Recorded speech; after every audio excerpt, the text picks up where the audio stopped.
আসসালামু আলাইকুম ভিউয়ার্স, এই মুহূর্তে ব্রেকিং এবং এক্সক্লুসিভ বিষয় নিয়ে হাজির হলাম। এবার বিএনপির মুখ্য নেতা তিনি এবার সরকারকে নিয়ে ব্যাপক তথ্য দিলেন। তাহলে কি আমরা সে আগের মতো আবারও ভিক্ষার থালা হাতে নিয়ে ঘুরব? এ সকল বিষয় তুলে ধরে বঙ্গবন্ধুরও কয়েকটি তথ্য দেন।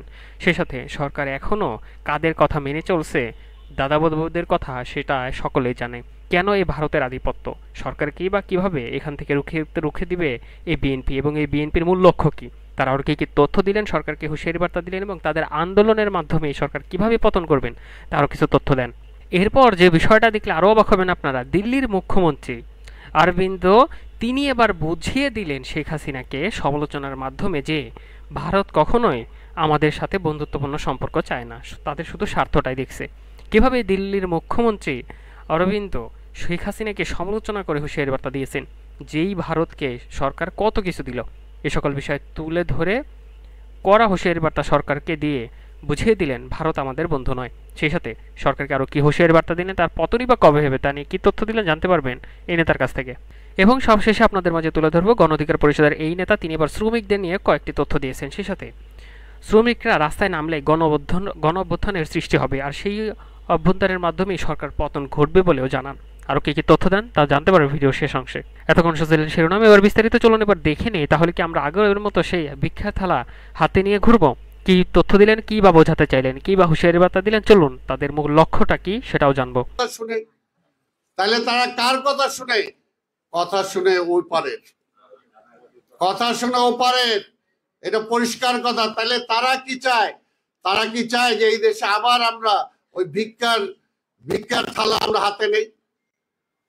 এক সময় আওয়ামী লীগ, এখন আবার তারাই ওই কথা বলে যে বটমলেস বাস্কেটে রূপান্তরিত করেছিল বাংলাদেশকে, তলাবিহীন ঝুড়ি রূপান্তরিত করেছিল এই বাংলাদেশকে। ভিক্ষার থলি নিয়ে আমাদেরকে যাইতে হতো সারা পৃথিবীতে, কারণ স্বাধীনতার পরে এই দেশের মানুষকে রিলিফ পর্যন্ত তারা নিয়ে বিক্রি করে ফেলছে। আমাদের রিলিফ যেগুলো আসছে মানুষ পাবে, সেই সব রিলিফ বাংলাদেশে পাওয়া যেত না, সীমান্তের ওই পারে বিক্রি হতো। আমরা তো দেখছি যে শেখ মুজিবুর রহমান নিজে বলছে, গাজী গোলাম মোস্তফা মতিঝিলের এমপি ছিলেন, ঢাকা মহানগর আওয়ামী লীগের প্রেসিডেন্ট ছিলেন, তিনি রেড ক্রিসেন্টের চেয়ারম্যান ছিলেন। তাকে বলছে, গাজী 7.5 কোটি কম্বল আসলো, হিসাবে তো আমিও একটা পাই, আমারটা গেল কই? আমরা তো দেখছি। এই কারণেই তো আজকে, সেই সময় কি অবস্থা ছিল, সেই সময় পল্টন ময়দানে দাঁড়িয়ে ভাসানী বলছে, মুজিব তোমার লাল বাহিনী, নীল বাহিনী, সবুজ বাহিনী, ওই যুবলীগ, স্বেচ্ছাসেবক লীগ, ছাত্রলীগ, ওদেরকে থামাও, বেছে নিবে। আজকে সবাইকে সেই কথাটা বলতে হবে। আজকে লেখক বলেন, সাংবাদিক বলেন, বুদ্ধিজীবী বলেন, যারাই আছেন, আজকে দেশের মানুষের নীতি নৈতিকতার যে অবক্ষয় চূড়ান্ত পর্যায়ে আজকে নিয়ে গেছে, সারাক্ষণ মিথ্যা মিথ্যা মিথ্যা। তাই আজকে এই মিথ্যার ব্যাসাতির হাত থেকেও যদি নিজেরাও বাঁচতে চাই, আমার ভবিষ্যৎ প্রজন্মকে যদি আমি রক্ষা করতে চাই, তাহলে এই আওয়ামী লীগকে ক্ষমতা থেকে নামানো ছাড়া কোনো বিকল্প নাই। এটা হলো পরিষ্কার ফরজ, অবশ্যই ফরজ।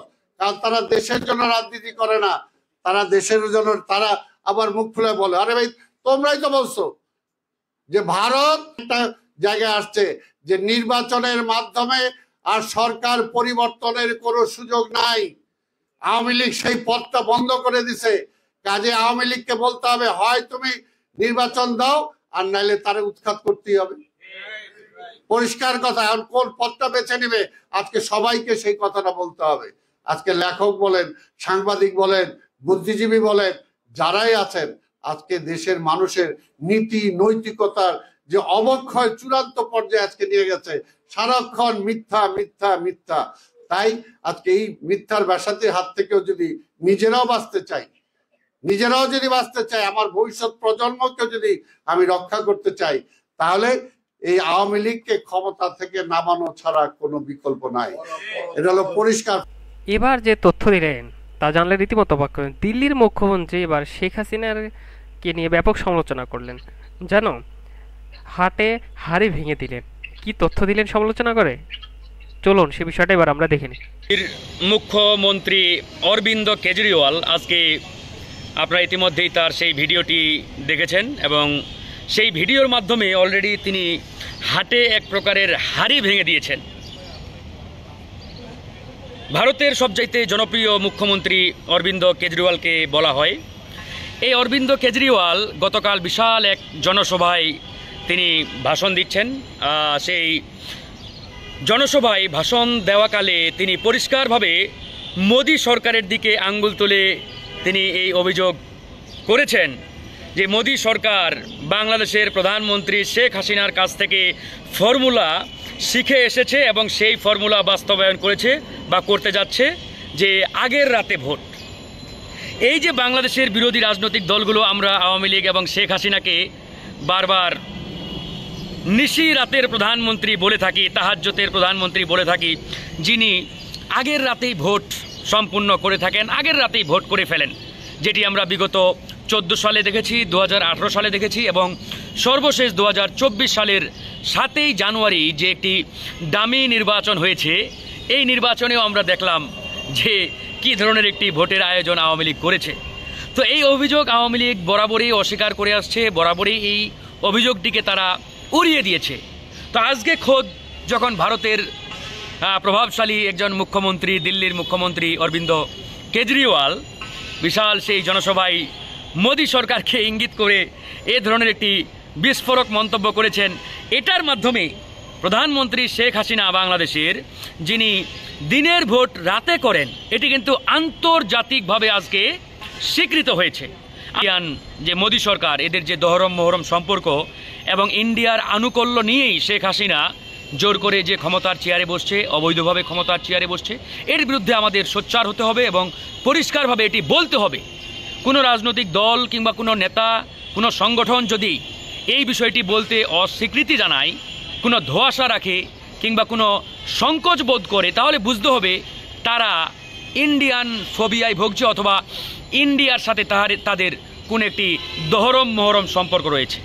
এবং সবশেষে এবার তুলে ধরতে যাচ্ছে গণ অধিকার পরিষদের এই নেতা, তিনি যে তথ্য দিলেন এই শ্রমিক সংগঠন নিয়ে, যে তারা যদি রাস্তায় নামে তাহলে গণ অভ্যুত্থানের সৃষ্টি হবে। কথা বলেছি এবং তারা সবসময় যদি চান নেতৃত্ব করে, নেতৃত্বকে আসলে প্রতিহত করে রাখা। সাহেব কখনো বলেন নাই যে আমাকে আবার দেন দায়িত্ব, এমনকি আব্দুর রহমান সাহেবও বলেন নাই।